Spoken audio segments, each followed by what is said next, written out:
Avez-vous déjà ressenti ce sentiment désagréable de ne pas être respecté? Comme si les gens vous parlaient mal ou vous traitaient comme si vos opinions n'avaient aucune valeur? C'est une situation difficile à vivre, mais avant de blâmer les autres, et si on regardait nos propres attitudes? La Bible nous enseigne que la façon dont nous traitons les autres et comment nous nous comportons a un impact direct sur le respect que nous recevons. Dans cette vidéo, nous allons plonger dans la parole de Dieu et explorer ensemble 7 attitudes négatives, oui, des attitudes inspirées de personnages bibliques qui pourraient bien vous faire perdre le respect des autres. Ne vous inquiétez pas, ce n'est pas pour vous décourager, au contraire. Mon but est de vous aider à identifier ces attitudes néfastes pour que vous puissiez les remplacer par des attitudes positives et respectueuses qui attireront la faveur de Dieu et le respect de votre entourage. Alors, êtes-vous prêt pour un examen de conscience à la lumière de la parole de Dieu? Prenez votre Bible, un carnet et un stylo, et rejoignez-moi pour découvrir comment vivre une vie plus épanouie et respectée. Commençons notre exploration avec l'orgueil, une attitude qui a causé la chute de nombreux personnages bibliques. Vous savez, cette arrogance subtile qui nous fait croire que nous sommes meilleurs que les autres, que nos opinions sont les seules valables, que nous méritons un traitement de faveur. La Bible nous met en garde contre l'orgueil à maintes reprises. Dans Proverbes, chapitre 16, verset 18, il est écrit « L'arrogance précède la ruine et l'orgueil précède la chute. » Souvenez-vous du roi Nebuchadnezzar, un roi puissant qui a régné sur Babylone. Il a laissé l'orgueil s'emparer de son cœur au point de croire qu'il était plus grand que Dieu lui-même.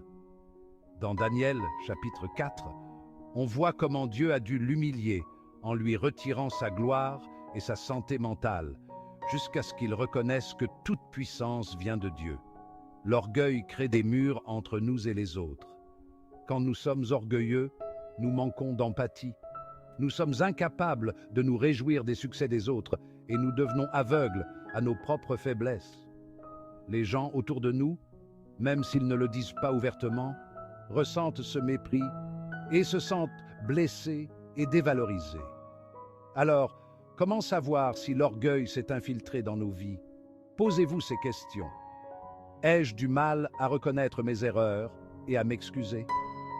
Est-ce que je cherche constamment à attirer l'attention sur moi et mes accomplissements? Suis-je facilement offensé lorsque je suis critiqué?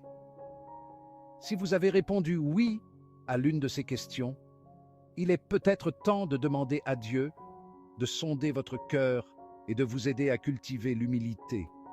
L'humilité n'est pas synonyme de faiblesse, mais de force intérieure. C'est la capacité de reconnaître nos limites, d'apprendre des autres et de servir avec amour et compassion.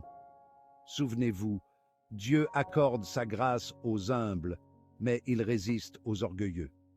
Choisissez l'humilité aujourd'hui et vous serez surpris de voir comment vos relations seront transformées. Continuons notre voyage à travers les attitudes qui minent le respect avec une attitude destructrice, l'irrespect. L'irrespect, c'est traiter les autres comme s'ils étaient inférieurs à nous, sans valeur ni dignité. C'est ignorer leurs sentiments, leurs opinions et leurs besoins. La Bible est claire. Nous sommes appelés à traiter les autres comme nous aimerions être traités.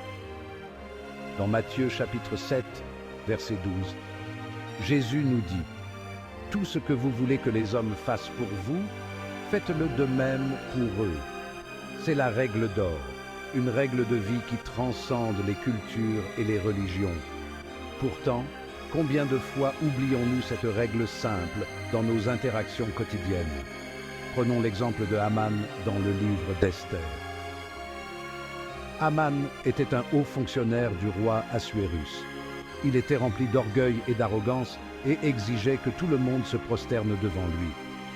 Cependant, Mardochée, un juif, refusait de s'incliner devant lui.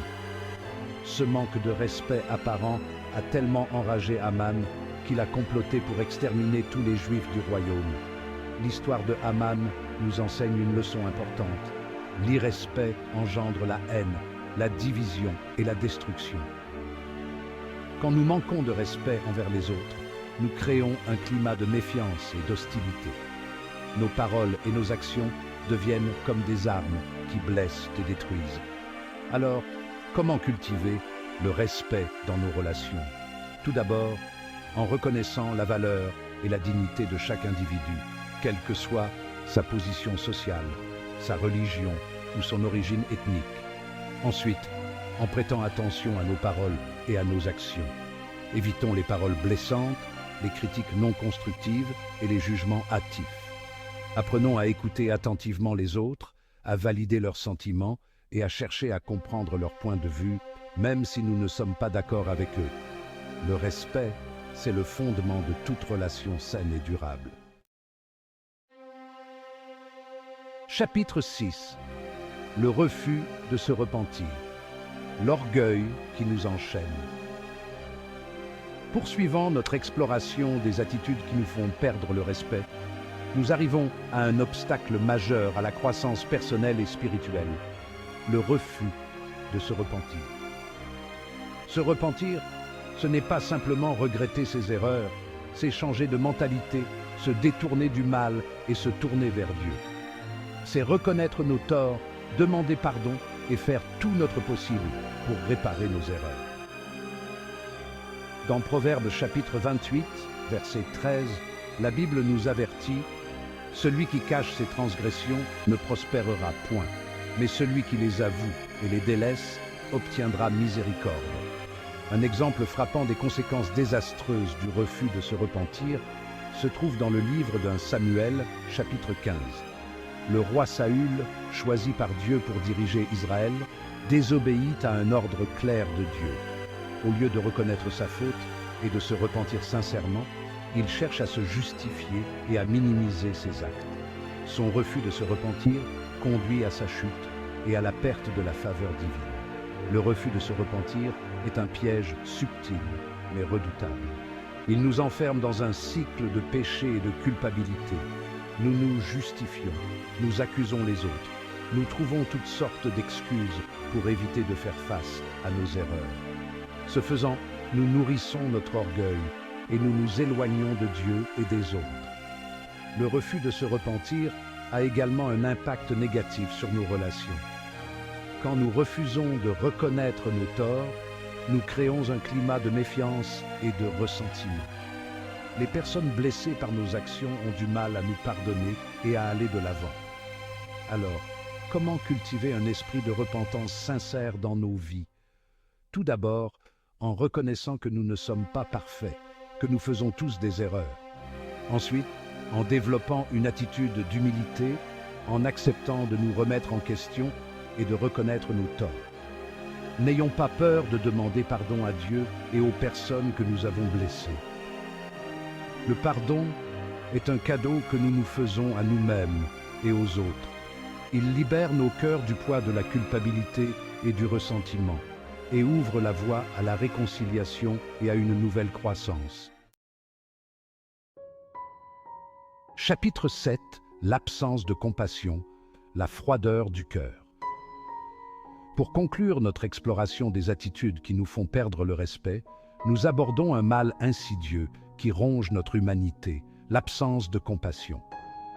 La compassion, c'est la capacité de ressentir la douleur des autres, de partager leurs joies et leurs peines, de se mettre à leur place et d'agir avec amour et miséricorde. Dans 1 Jean chapitre 3, verset 17, la Bible nous interpelle avec force.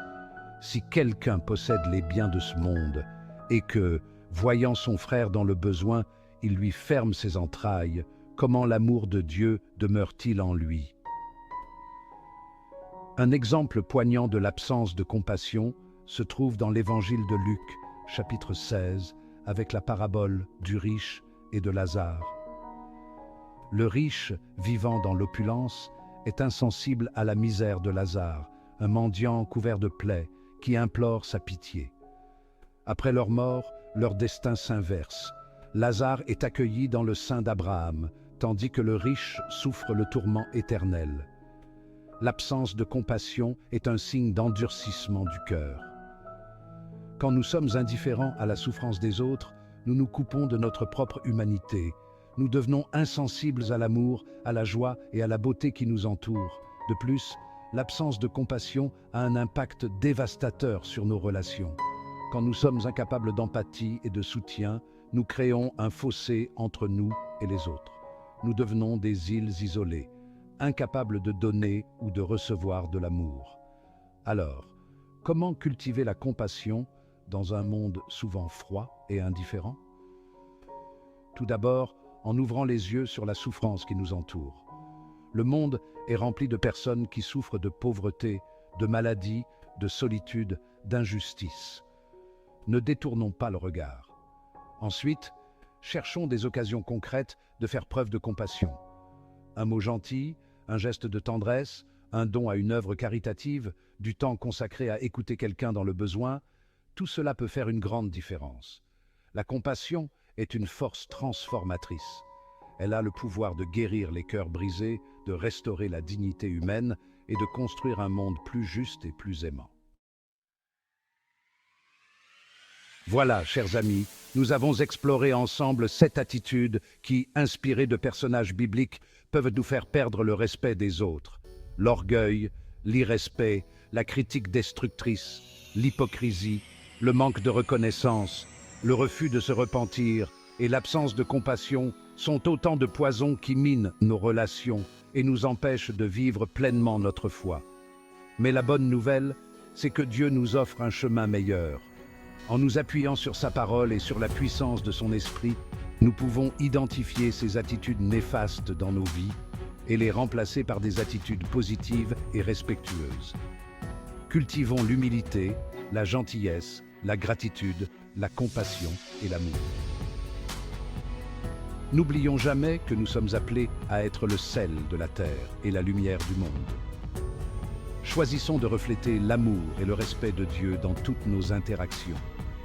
Que Dieu vous bénisse et vous accorde la force de vivre chaque jour dans la lumière de sa vérité. Adopter une attitude biblique positive, centrée sur l'humilité, le respect et l'amour pour les autres, est essentiel pour conserver le respect des gens autour de vous. Réfléchissez à ces attitudes et demandez à Dieu de vous aider à corriger celles qui pourraient nuire à vos relations.